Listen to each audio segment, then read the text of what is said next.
Si ça t'intéresse de savoir comment faire pour valider ton premier stage, je vais faire 3 vidéos bien précises pour les 3 stages, ce que tu vas devoir faire du début jusqu'à la fin. Donc si ça t'intéresse, je t'invite à rester dans cette vidéo.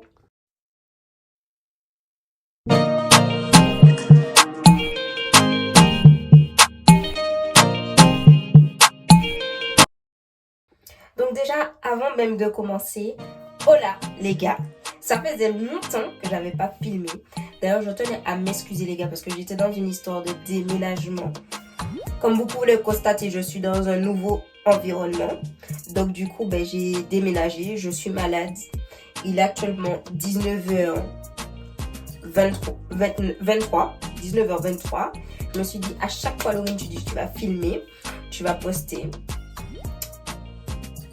Tu fais rien. Voilà, donc je me suis dit, bon, Laurine, tu vas filmer cette vidéo, c'est plus qu'important, surtout pour les personnes qui vont passer peut-être leur diplôme ou qui viennent de commencer leur formation, qu'est-ce qu'il faut faire, etc. Donc on va commencer, bien évidemment, comme tu t'en doutes, par le matériel. Donc je vais t'expliquer le matériel, ce que tu auras besoin et pourquoi tu en as besoin, ce que tu vas faire qu'il faut que tu fasses pour pouvoir valider ton premier stage, des petites astuces qui vont te permettre de vraiment faciliter, tu vois, tac. C'est au cas où tu vois que par exemple tu as un stage et que tu te risques pas forcément, voilà.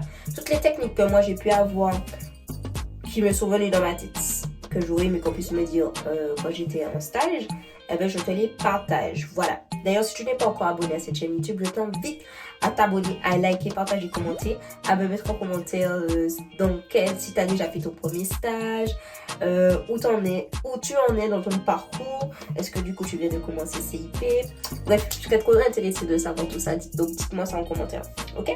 Donc bien évidemment, les vrais connaissent, on se munit de la petite tablette.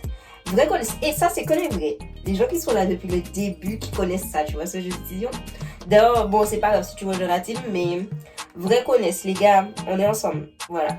Donc bref, donc là sur ma tablette, j'ai les petites compétences que vous allez valider pour le premier stage, ce qu'il va falloir faire. Donc déjà, pour commencer, on va commencer par le matériel.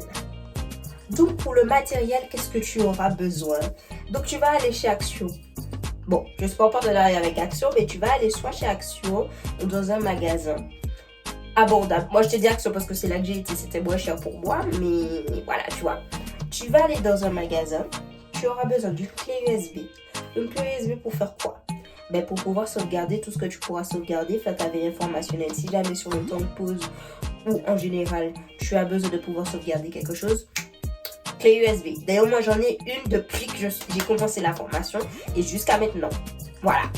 Donc, du coup, clé USB. Vous aurez besoin d'un cahier. Je vous conseille un petit cahier. Pourquoi? Parce que quand c'est petit, c'est plus facile à embarquer partout. C'est plus discret qu'un grand cahier. Mais il te faut un cahier. Une trousse. Tu mets ce que tu veux. Stylo. Truc. Tout ce que tu veux.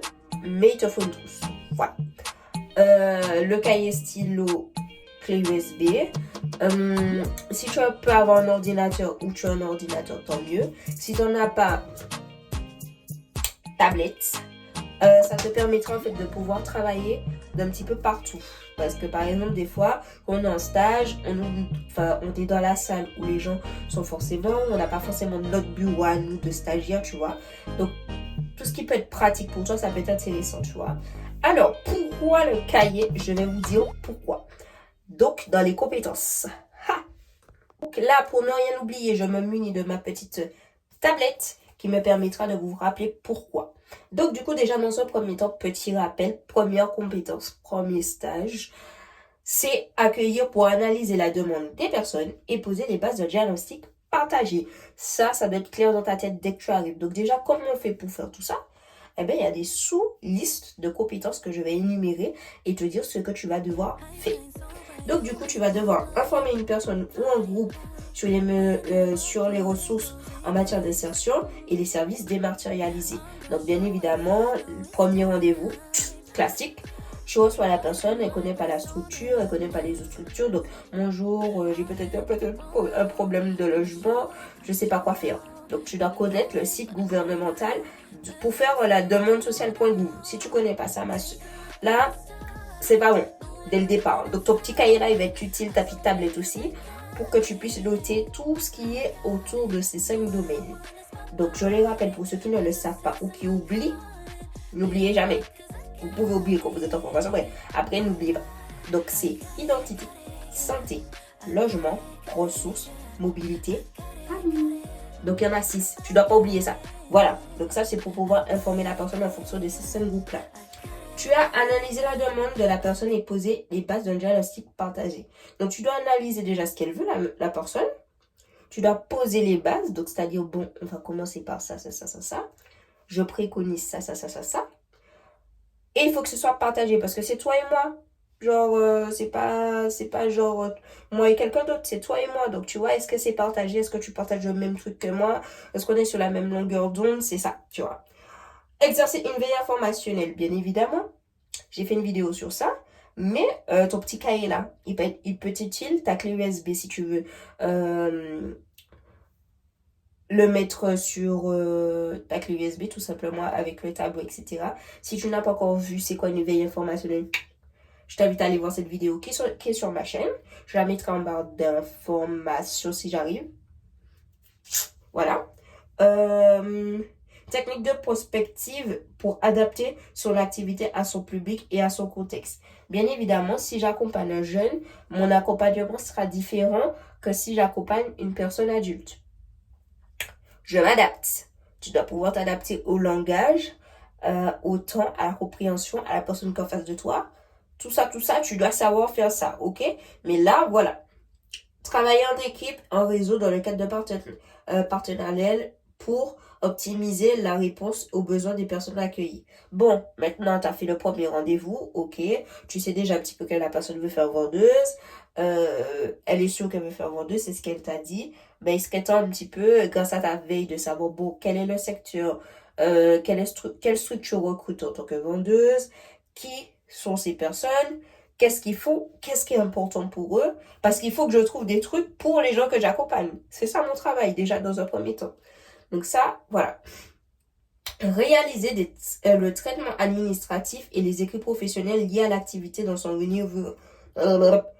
environnement numérique. Ça veut dire quoi? Eh bien, ça veut dire déjà que tu dois faire un compte rendu lors du premier rendez-vous, qui soit numérique, top.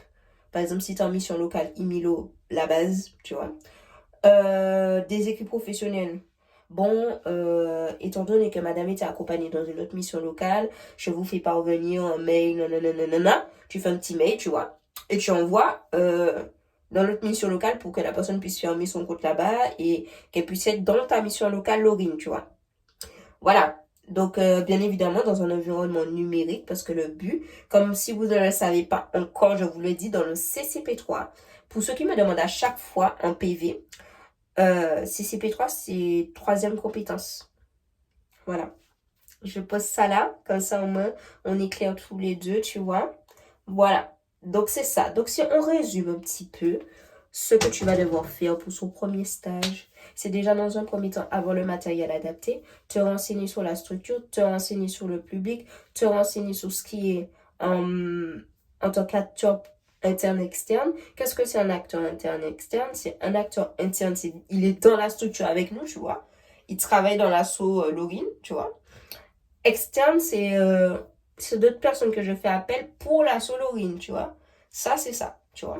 Et donc, du coup, là, ce qu'on va attendre de toi, c'est déjà, savoir accueillir, mettre la personne à l'aise pour qu'elle puisse un petit peu te raconter sa vie, entre guillemets, et que après vous puissiez partager ce qu'elle veut faire. Je veux faire vendeuse, d'accord, ok, d'accord. Tu t'es renseigné sur le métier de vendeuse, oui, non, d'accord.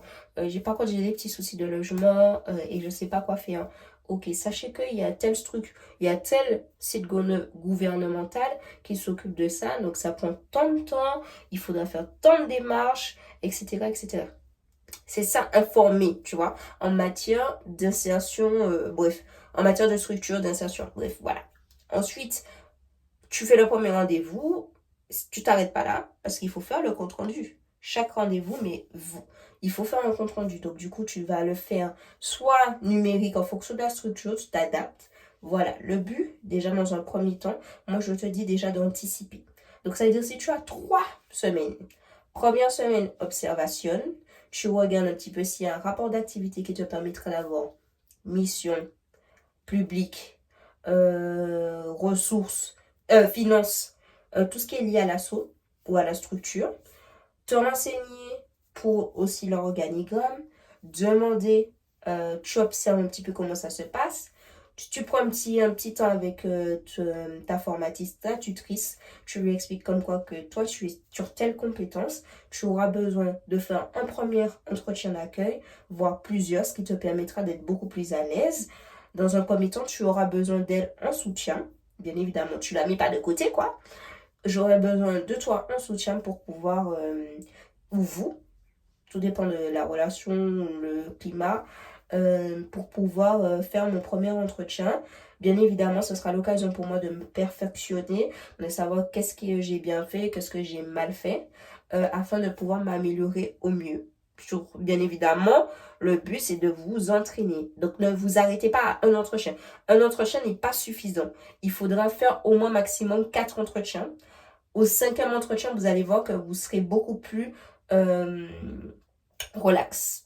Donc, le but là, c'est de faire un premier entretien, de s'informer et de faire des écrits. C'est ce qu'on attend de vous pour pouvoir valider le CCP1.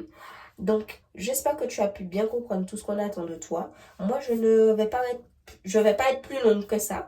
Si jamais tu as des questions, je t'invite à mettre tout ça en commentaire. Je t'invite à liker, partager, commenter cette vidéo. Et puis, on se dit à la prochaine. Dans une prochaine vidéo. J'étais super contente de filmer cette vidéo. Je reviens avec plein d'énergie, vous voyez. Bon, je suis malade, mais voilà. Donc, on se dit à la prochaine, les gars, dans une prochaine vidéo. La prochaine vidéo, bien évidemment, ce sera sur les stages. Donc, on se dit à la prochaine. Bisous!